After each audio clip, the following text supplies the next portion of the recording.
Hi everyone, at Newton Park Methodist Church today we are participating in the wonderful celebration of confirmation.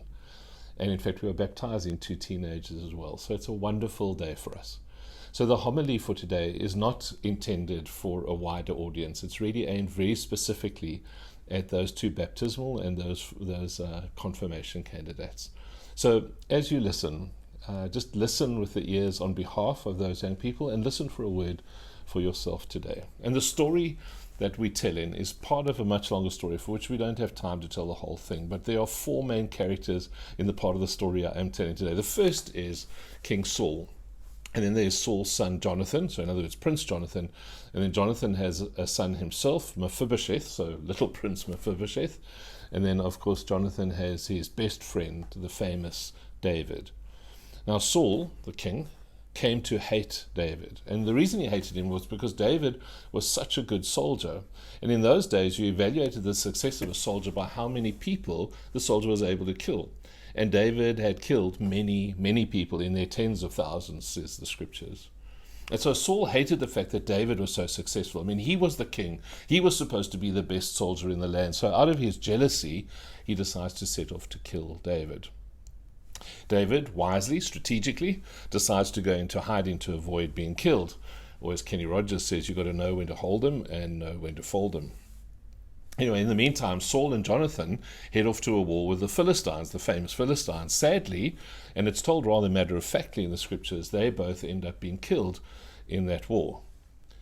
So now all the people back in Saul's palace begin to panic when they hear the news of the king's death, because they know that the Philistines are a wild bunch of people, and they are in all likelihood going to come and wipe out Saul's palace. And if they've killed the king and the prince, they're going to just come and take out the rest of the people. And then on top of that, people are also conscious of the fact that David had been victimized by Saul. He'd been chased and hunted down, and David might now return and seek revenge for Saul's murderous behavior.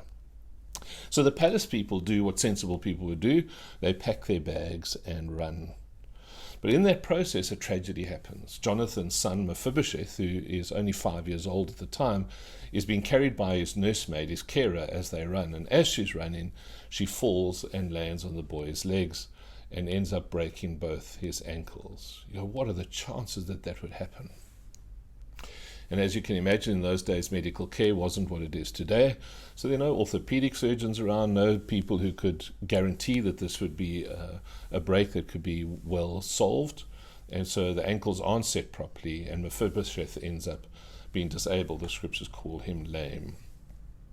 In the ancient world, a disabled person was easily written off. In fact, was often written off. And it does make you wonder, almost as an aside, it makes you wonder if much has changed in the last 2,500 years, but that's a digression. Anyway, Mephibosheth is now hidden away in shame because of his physical disability.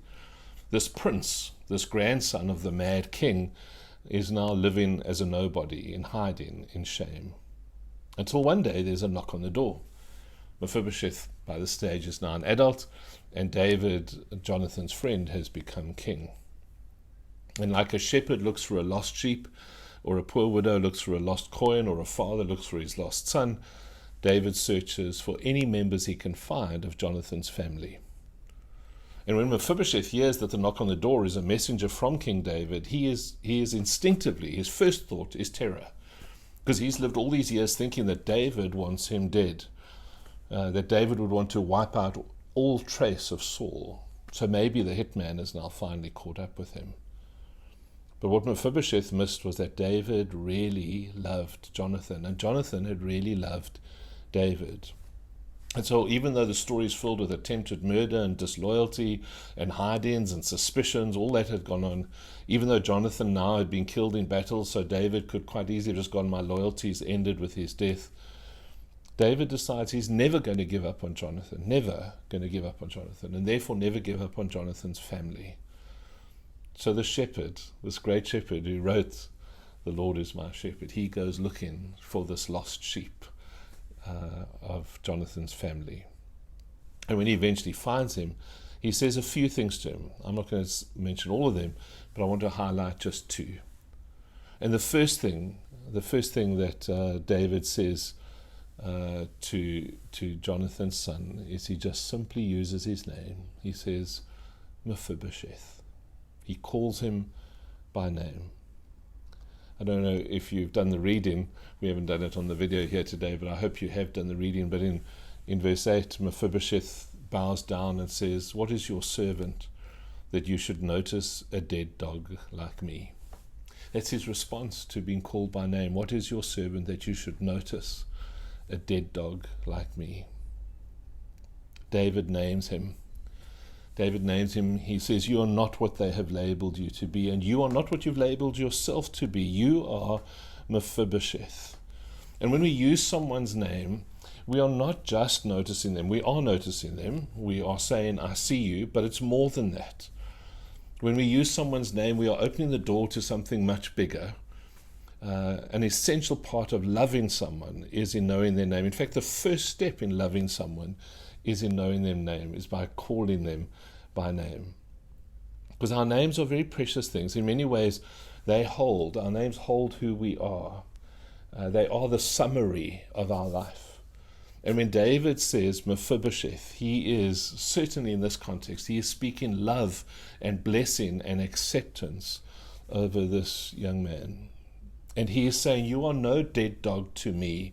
You are not my enemy. You do not need to be afraid of me. You are in fact loved." And so today, as we confirm these young people, we will be using their names, not just as a way of kind of making sure we've got the right person as we go down the communion rail, but there's a sense in which as we name them, we'll be naming them again. Because this confirmation is really a celebration that they have been born again. And as they are born again, we name them again. And when we name them, when we speak their names, we're going to speak their names with love. And we're going to speak their names in the name of the one who himself is love. Just as we do the simple thing by calling their name, whether it's to come forward or praying for them, as we speak their names, we're going to speak their names as a blessing over their sacred lives. And then there's a second thing I wanted us to notice in the scripture. David says, "Don't be afraid. I will surely show you kindness for the sake of your father Jonathan." So we were in covenant, and I'm going to keep that covenant. He says, "I will restore to you all the land that belonged to your grandfather Saul, and you will always eat at my table." You love that phrase, "and you will always eat at my table," or if you like, "you will always have a seat at my table." We all know that the church is quite famous for trying to say who can and who can't sit at God's table. But what we've done today in this baptism and in this confirmation is we are claiming God's great promise that all of us, all who want, can find a seat at the wonderful, generous table of God. And so like a shepherd searching for a lost sheep, David went looking for Mephibosheth. And Jesus, like a shepherd looking for a lost sheep, comes looking for us. And he came looking for these confirmands today. And we are so glad. We are so glad that they have been found. We remember we never go looking for God. God is always first looking for us, and we respond to his looking. And we are so glad that they have recognized his looking and that they have been found. And so today I say to these confirmands, you belong at the table of the Lord. You belong, not because you deserve it, not because of any goodness of your own, but you belong at this table because Jesus wants you here. Jesus wants you at the table with him. And that's what we will confirm today. And that's what we will celebrate. And may those of you watching on video, may you know that blessing. May you know the blessing of God over your life. Hear him speak your name and hear that you are welcome at his table. And God bless you.